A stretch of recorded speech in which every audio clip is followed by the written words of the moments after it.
So we're starting today the second season of Logging with Tempo, and we've got a really powerful episode for you today. We're going to talk a little bit about the ever-changing landscape of energy efficiency. Stay tuned.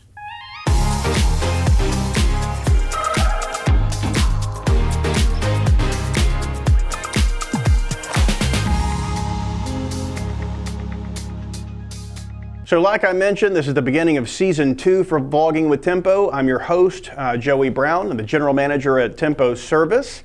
And with us today, I've got a really good friend of mine, Randy Plumlee. He is our Energy Code Program Manager for SPEER. So Correct. Randy, really appreciate you joining us today to talk a little bit about this ever-changing landscape. Absolutely. So tell me a little bit about, if you can, what you do for SPEER. Sure. So for SPEER, I'm actually the Energy Code Program Manager. I cover Texas and Oklahoma. SPEER is a nonprofit that advocates for the adoption and acceleration and enforcement of the Energy Code for Texas and Oklahoma. Okay. So I specifically do Energy Codes training to anybody that will listen. Okay. Well, there's a lot there, and so could you tell me about when SPEER was founded? It's been about 12 years ago. Okay. It's considered, it's one of 6 RIOs. It's a regional energy efficiency organization. So each are formed to cover certain states. Mm-hmm. So SPEER just has Texas and Oklahoma, but Texas is big. Yeah. So it's just me covering the 2 states for right now.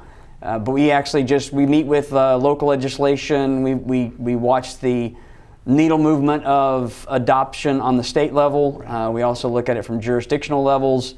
And I do a lot of presentations for individual cities, right, building officials, even meet with third parties, just to try to get more acceleration of enforcement in the field. So what this looks like for me, or what this looks like for us, is you said third parties. You could be meeting with contractors, you could be meeting with developers, looking to kind of help them navigate and work through some building process. Absolutely. Now that's just not new construction, that's existing buildings too, right? Correct. So now that's through potential grant money. Correct. So what we're looking at really is there's a lot of things out there that people don't even know about, and even if they do know about it, they don't know where to get it. Right. So I think where I understand it, SPEER really has an ability to go help these people with this, because it's not just you can open a book and say this is what we're going to do. Right. So tell me a little bit more about some of the initiatives you guys are seeing in the coming years. Sure. There's a lot of right now. It's on the 2024 IECC Energy Code has just dropped on, and it was published. It was delayed for an exorbitant amount of reasons, but now that it's out, cities are looking to possibly adopt it. They're not sure how to navigate from their current energy code, which could be 15, 18, 21. Even older than that in Texas. And Texas also, right now in their legislative session, is looking to adopt a newer energy code. So a lot of it is the understanding and navigating of what changes. What change does this mean for the builders and the contractors? There's a lot of push with the government funding that's out there for weatherization, so that's existing buildings to be more energy efficient. So we do a lot of the training with that. Really, anybody that is involved in a construction project, either existing remodels, gut rehabs, or new construction, it's in our best interest to try to meet with them before the project gets designed or starts construction. So that way nothing's overlooked, and we don't get to the end of the project and realize, oh, you didn't do X, Y, and Z, and so we're not really where we thought we were, and you can't really turn the clock back. Right. So we try to have them understand it ahead of time. Yeah, it's always best, if you're looking at doing one of these big jobs, to know what the requirements are. Mm-hmm. What you said, or here's what I heard you say. If we try to turn back and do it again, it's going to cost you double. Right. And to make these changes, although they might seem very insignificant, lead to big return or getting the return at all. Right. So. At least for me, I know that our group is all over new construction for single family. I know that our US-EcoLogic group does new construction for single family and multifamily. And then our service group, we do retrofit and service for both single family and multifamily. Mm-hmm. We also do some light commercial. So what is out there for, let's say, light commercial, if we want to just kind of knock out things in order? Yeah, for light commercial, of course, you can get multifamily projects that are 4 stories or higher is considered commercial. So there's a lot of questions in that on the requirements needed for that. Some cities, Austin, for example, changed the height requirement for residential. They went from 3-story to 4-story. Okay. So they've now considered 4-story apartments are residential. So that completely changes the landscape of what energy requirements you're going to have. But for light commercial, there's a lot of calls I get from people outside of the state that are developing or part of a development or project or warehouse or retail space that's asking, how does Texas, please explain to me how Texas does this. Yeah. Well, we're a home rule state. Every city and jurisdiction has their own local amended codes. So you just go across the street to another city and suddenly you've got different requirements. So a lot of that stuff is each city amends it to where they feel is best of the priority for their constituents. So I kind of investigate, look at their code, look at their amended code, and try to help navigate with them about this is what you're going to have to do, right, and how to fit that through. But there's a lot of projects out there from low-income housing. I'm sure we'll talk about this more later, but HUD and the USDA actually updated their energy code from 2009 to 2021. Okay. Which is a big leap. It's a huge leap. Yeah, and so projects that happen actually in the design phase now, it doesn't really take effect until middle of next year, almost the end of next year.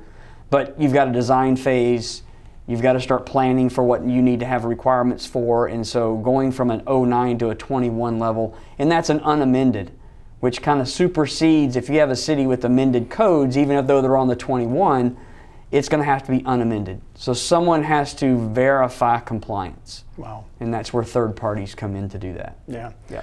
Well, there's no doubt going to be things that we're looking at least from our group for sure, and knowing that energy efficiency, like we mentioned at the beginning, it's something that's going to continue to evolve.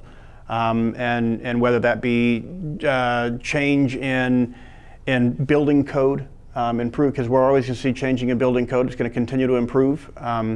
Lots of folks say, well, what does that even mean? The reality is I think we're really, I think, at a cusp of something even greater. We're going to start seeing, getting power put back on the grid from buildings, whether that be through solar, or any other thing like that. And is that in what you guys do? Yeah, the codes that I listen to the committees when they are updating the codes. Right now they're starting to get people involved in the 2027 adoption of the code, or not the adoption, but the creation and amending of the code. So they'll review the 24, then they'll go forward to the 27. So there's a lot of input now. The energy code used to be just, when they updated it, it was a small group of retired building officials or current building officials. Now it's opened up to more of a public forum. Okay. And so a lot of people have more input for that. The 24 almost had fully electrification requirements to it, wow, which was going to really change. Oh yeah. And of course, Texas and Oklahoma being an oil and gas state, there's a lot of people that don't like to hear that. I can imagine. So I have to tiptoe around it. But that was at the last minute pulled out and put into an appendix. So it did not make it to the requirements. I don't know if that's going to happen in 27, but if it does, it changes the way buildings are constructed, and the plot of land that needs to be developed for subdivisions will be changed. Yeah. Well, we definitely have a lot of square foot in Texas, or acreage in Texas, and we've got some solar already here. We've got some wind already here. There's a lot of things that we can capitalize on. So if and when changes like that do make it, or let's say it continues to be an amendment, right? That's fine. That's something that we're prepared to work within. And knowing that the folks at Tempo and US-ECO, we work with the builders very closely. We work with homeowners very closely to ensure that they're kind of getting the best value or best bang for their buck, to know how to stay up. Your air conditioning costs aren't getting any cheaper. They're going to continue to climb. We've got a new refrigerant that we're looking at coming up in 2025. 2025. That's got some changes with that will definitely incur some additional cost. But the reality is, efficiency is still a pretty big driver behind that. Just to make the air conditioner itself, or the home, let's say, more energy efficient. Yeah, absolutely.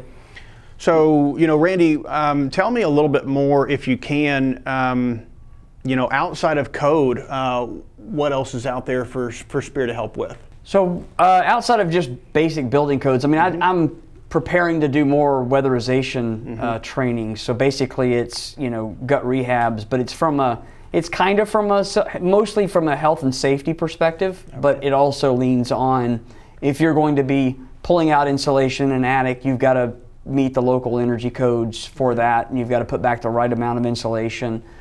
They do test in, test out. They'll do a blower door test at the beginning. Then they'll actually calculate the savings that they can actually have, what the project's going to cost to do the retrofit. And a lot of that funding has increased to levels to where now you're seeing complete unit changeouts. So taking out an electric resistance heater and going with a heat pump. Right. Instead of just saying, well, all we can do is tighten up the ductwork.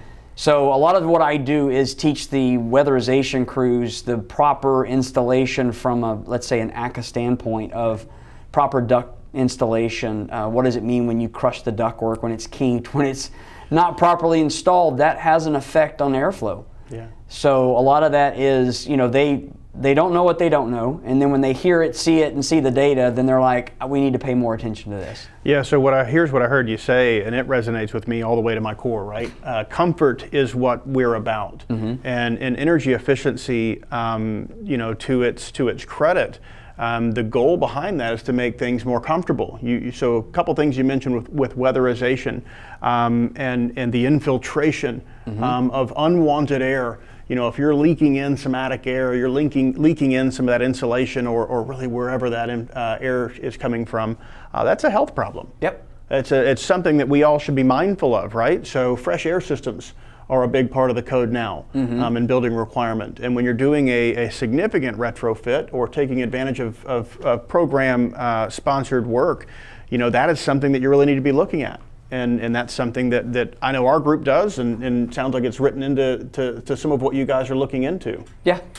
So your fresh air and creating a healthy environment or a comfortable environment is really important. Yeah, that's my and I tell people in my presentation, my soapbox of the year is mechanical ventilation. Yeah. Because it's now required to be tested for the code. It's not just is it there? It's is it there, and then is it producing as designed? Right. And that's a big thing. But the big thing when I go, Oklahoma is in different climate zones than a lot of Texas. It's 3 and 4. And then, of course, we've got climate zone 3 in North Texas.